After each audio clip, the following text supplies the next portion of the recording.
morning, but it's all just moved over into the afternoon. It's lunchtime. Mental health equals mental fitness.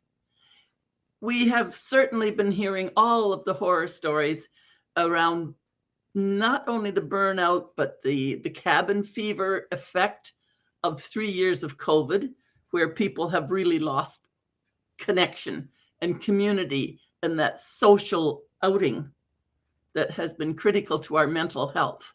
We see way too many suicides, breakdowns, lives going off the rail because that continuity and that support has not been available. Now we are getting back out into the social world, but people need to actually re-educate themselves, I guess, relearn what it is to be out, back out in the world, and to feel that healthy mental awareness. So mental health is can be looked after with mental fitness. We go to the gym. Well, some people go to the gym for exercise. I'm not really strong on that one, although I keep myself active. And mental fitness is the same thing. It's sending your mind to the gym, the mental gym, to support mental health. Now, what do I mean by that? Well, you've heard of IQ. What's your IQ? That's the intelligence quotient. How smart are you? And the EQ, which is the emotional quotient, has become very important in workplaces. But it really doesn't do us anything. Now, you've probably heard of the happiness quotient as well, which I forget which country is the happiest country over in the Nepal area, somewhere in that region. They have the highest happiness. Well, happiness with yourself and your life really is the way to build your mental health.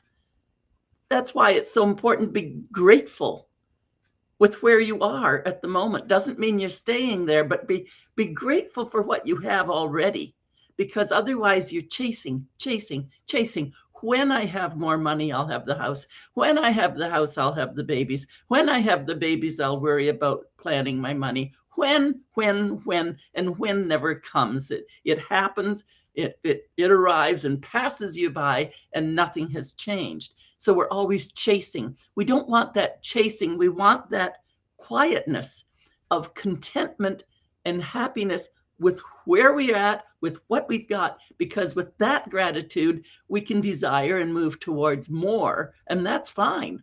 That's healthy. That's what we're here for. But we must be at peace with who we are here. So what's that all got to do with intelligence quotient, emotional quotient, happiness quotient? Well, there's positivity quotient, which sounds to me like it goes pretty close with happiness. However, there are processes and exercises and ways of controlling those voices in our head. So what does it all mean, and why do you care? Well, those voices, that judge in our head, we've discovered through research, is universal, ever green. It's always there, never goes away, and it is all over the world. That is the judge.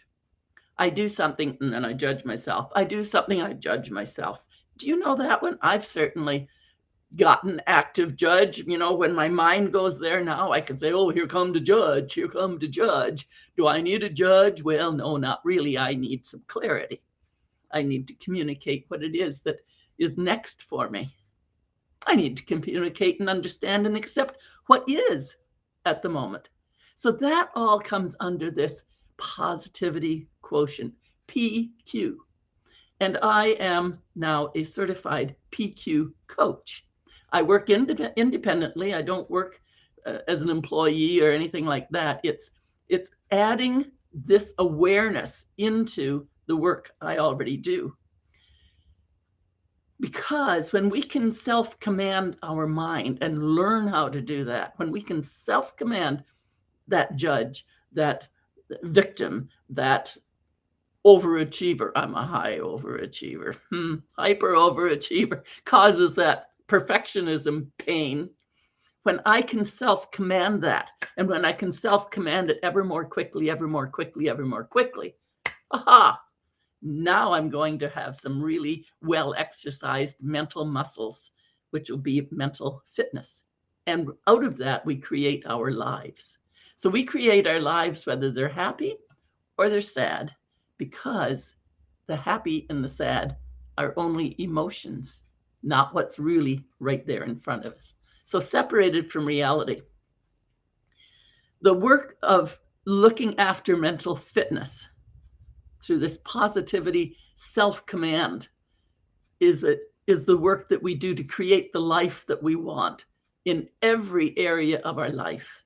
So we're going to be more productive in our career. We're going to have happier, more loving relationships in our homes and our families and our communities. And it's really amazing the change we can make. I've used it all my life without really thinking about it.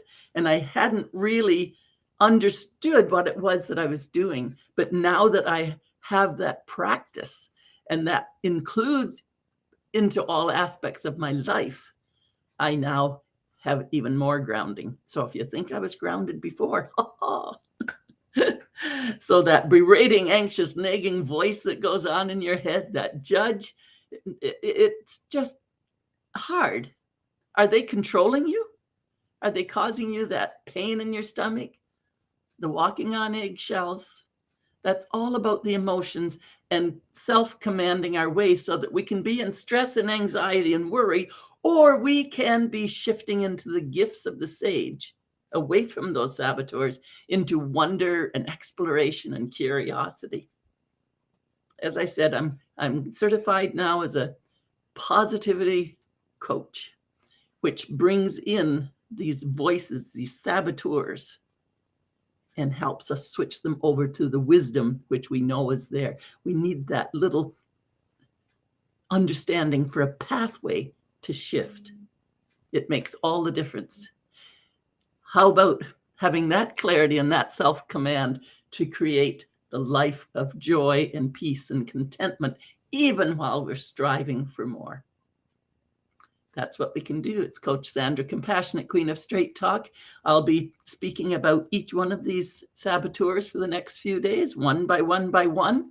But that's the overview. I hope you've enjoyed catching up to a little bit of where I've been working to complement the confidence and clarity and communication by commanding our own voices in our head to the happy ones and the wise ones. You can do it. You know it. I can help.